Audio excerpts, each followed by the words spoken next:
Alrighty, guys, we're going to do a rehab case study on a property that we renovated over in Homewood. By the way, Homewood is a phenomenal town to work in. The village is very helpful. The inspectors are very nice and just an all-around great town to work in. So let's go ahead and get it started here. So here is the front elevation of the property. You can see that there is a pretty massive transformation. But let's start out with how we found it. So we found this property through our network of wholesalers. He was dealing directly with the seller, so it wasn't off-market property. And then obviously we were dealing directly with the wholesaler. He sent it over to us. We walked it. Numbers made sense. So we went ahead and we moved forward. Couple of things about the property. One, it is on a 1 acre parcel, so very rare. And I felt that it was very desirable. This is actually more so the back of the house. It's kind of unique, but there's a few properties. There's this one, and then I believe there's 2 neighboring houses to the left that, what you would think is the front is the back, and what is the back is the front. And I'll show you on what we'll call for now the rear elevation, because it is off of the backyard. It really looks like the front of the house.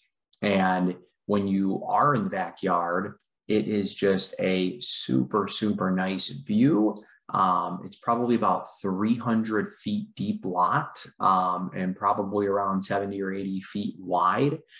It does back up to Governor's Highway, which I thought was going to be an issue, but you do not hear any road noise, and you can barely even see the road in the middle of summer. So you can see pretty massive undertaking from just this these 2 side-by-side pictures, right? We had to put in a new driveway, replace the sidewalk, of heavy cleanup and landscaping. We replaced all the windows, the garage door. We also did some new siding on the dormers. You can see that dormer peeking out right there. And then there's a dormer here. There's 2 on the other side.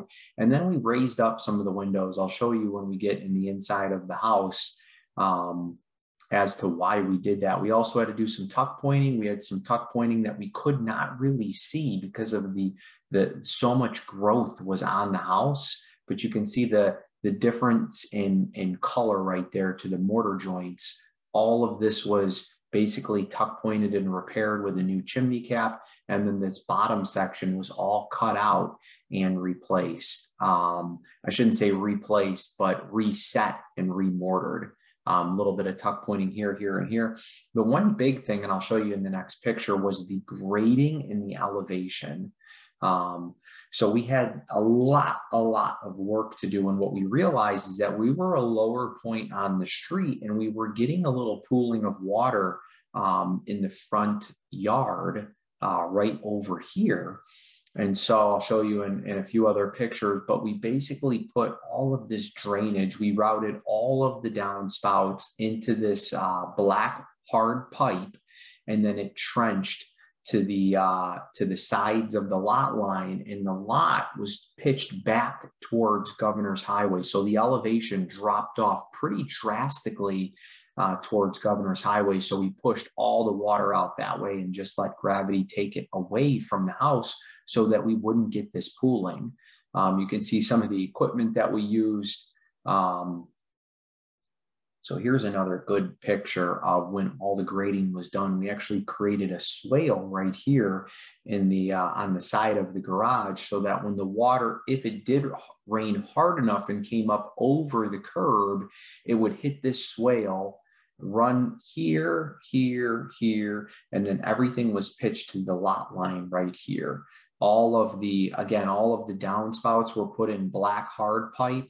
So downspout there, downspout there. There's another downspout there, and then there's one on this side. All of it was ran under the sidewalk and pitched to the lot line. We also put in a drain trough right here, because if you remember that first picture, the water almost was like it was going into the garage. We had to pour a completely new slab in the garage. It was breaking up, probably because over the years, water was getting in there, and with the temperature change, just broke it up. So we put a trough in right here. And again, that was connected to a drain pipe that ran under the whole entire driveway and popped up here, hit the lot line, and then gravity would take it down. Even this downspout right here, everything was put in the ground to get the water. Now, that was kind of something that was overlooked. Thankfully, we had contacts that had some equipment that we could use, but we knew that we had to address that, as it would be an issue sometime in the future. And again, you can see these big black boxes that, again, were connected to the drain pipe and then shot out to the side of the lot line. Here's more so of an after. Again, all of the windows were replaced. We redid the siding on this bit larger dormer right here. And then again, you can kind of see some of the tuck pointing that was done at some time. We also had to replace the electric, which I have a picture inside. Here's a better picture of the garage floor, which was all busted up. You know, you can see the wire mesh, the stone, and then you can also see this trough right here for the drainage, right? So no water if it did rain super hard. Again, we did our best with changing the elevation of the asphalt driveway, but if any water did make it to this trough, it would go in and hit the lot line. Upgraded the electrical panel. Panel was outdated. All of the wiring inside the house was good. We added some GFIs where needed and replaced it all, the actual receptacles, but we did need a new panel. Here you go. Here's a better picture of, again, what they would consider to be the front. We would probably call the back, but you can see very hard really to see, right? And so this is the importance of really getting up and personal. This renovation was over $100,000. I'm going to go over the numbers at the very end here. But you can see that we had to clean everything off. There was a lot of overgrowth. And what happens with this overgrowth is holds a lot of moisture. And so it can cause a lot of damage like it did to the chimney and other places around the house where listen, moisture and concrete don't get along, especially with the temperature changes. We had to rebuild a few of these posts as there was some rotting wood. And then again, we got rid of these monstrous stumps and also cut down a few trees. So here's window day. There was a ton of windows. I think there was like 27 windows in this property. But we built up a few of the windows. Love the floor to ceiling windows, and they were still very oversized even when we were done. You can see that this is really how the windows were, but not really that functional. You can't have any electric when you have a floor to ceiling window.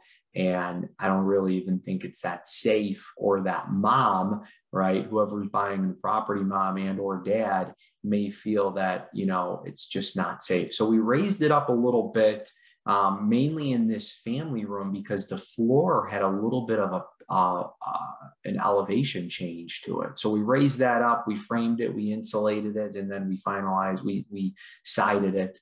But you can see that that's when all the windows were going in. Here's just a before and after. We did get lucky. We had hardwood in the property, so we exposed the hardwood, had it all refinished. We actually kept all of the doors and the trim. The only trim that we replaced was in one of the in the family room. Here's that second floor. This was just plywood up here. This is a nice bedroom. Does actually have a full bathroom up there. This bathroom is the first floor shared bathroom. You can see we retiled it, we replaced the plumbing fixtures, we replaced the tub. Here is the second floor bathroom off of that bedroom that I showed you that had the big dormer. All of this drywall was basically cut and pulled out, and then we put new drywall. We upgraded the baseboard to 4 1/4 inch base, replaced the toilet, the tile, the tub, the fixtures, all that good stuff. Again, pretty extensive rehab. Here is the master bedroom. So this house was mainly of plaster, which again has its own challenges of working in. But in this room, we did not change the height of the windows. You could see there was some old damage. So I believe this house was vacant for many, many years, but they replaced the roof. They just never obviously fixed any of the holes. So we fixed the holes. Again, we exposed all of the hardwood floor. We were able to save the base and swap out the mirrored doors to 6-panel doors. Here's the master bathroom.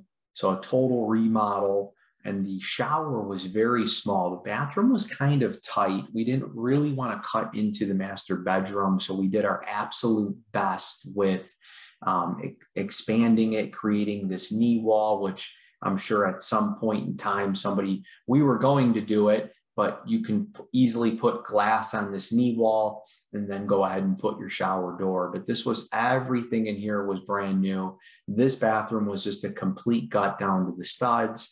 We rearranged the electric. We were able to keep majority of the plumbing. We didn't have to move the toilet, the vanity, or really any of the shower plumbing, which was really nice. So this is basically the front door right here, which is where the picture was taken in the left-hand side.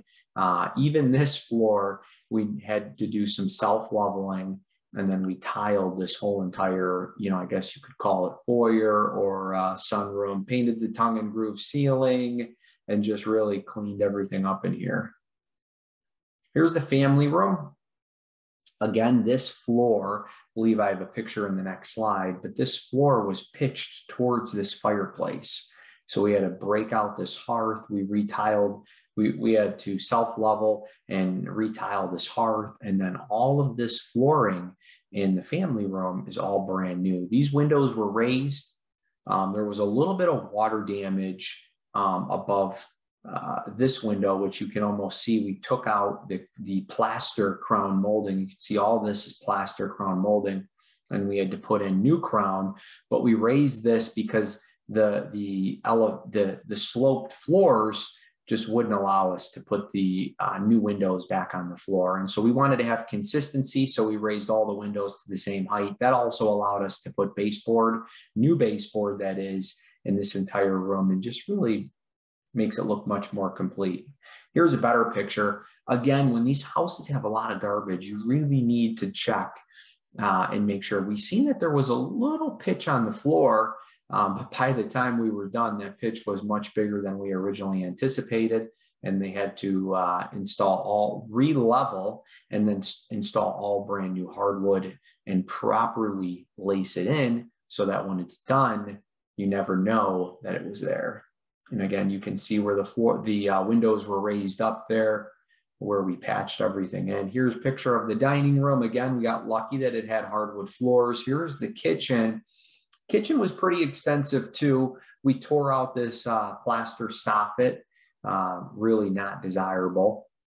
And we put in some can lights. We put in 36-inch upper cabinets, big crown molding throughout the entire kitchen. But again, we got lucky and we were able to keep the layout for the most part. The only thing that we moved was the refrigerator. We also tiled the floor, so we had to rip up, I think there was a couple of layers here. We had to rip everything up, put hardy board down, which is the backer, and then put the actual tile down. Here's a better picture where the refrigerator was, but these are the stairs going up to that second floor bedroom and bathroom. And so we wanted to create some more cabinetry space, but we didn't want to encroach this space with having the refrigerator there. And so for that reason, we put it over here. We did have to get a counter depth refrigerator, which you can still see it's peeking out a little bit there. And this pass through isn't as small as it looks in the picture. But it was a little bit tight, but again, this was really best use of the space. The kitchen still has the ability to put a table in there, and you have a lot of cabinetry space.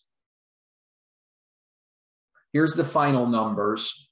We've got our original numbers on the left-hand side and our actual numbers on the right. So I'm going to go through these quickly.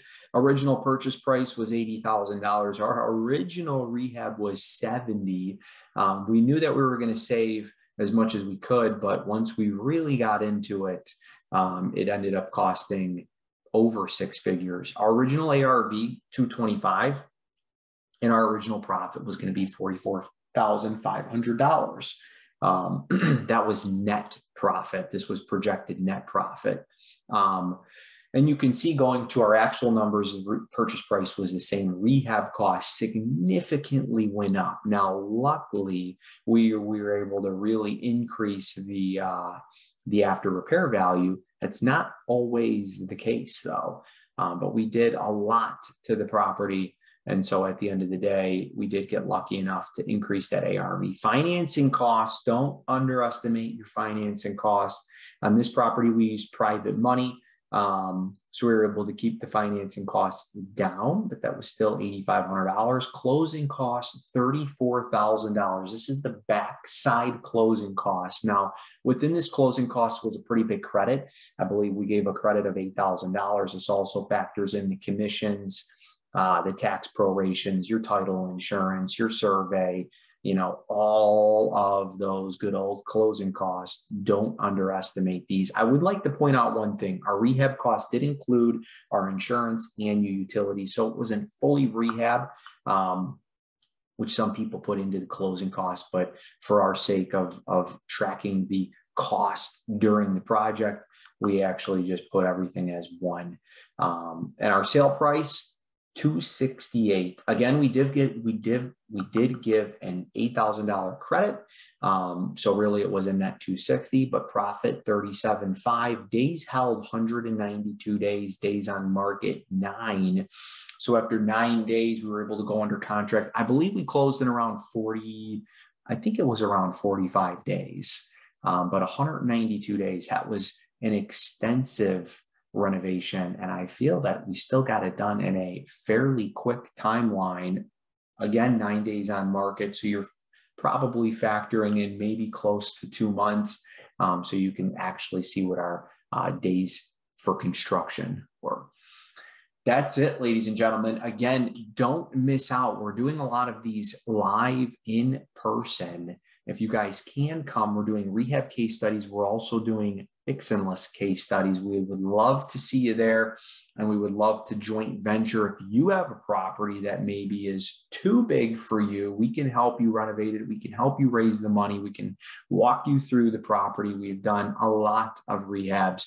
We know what we're doing. We have the crew. We have the team. So let us know.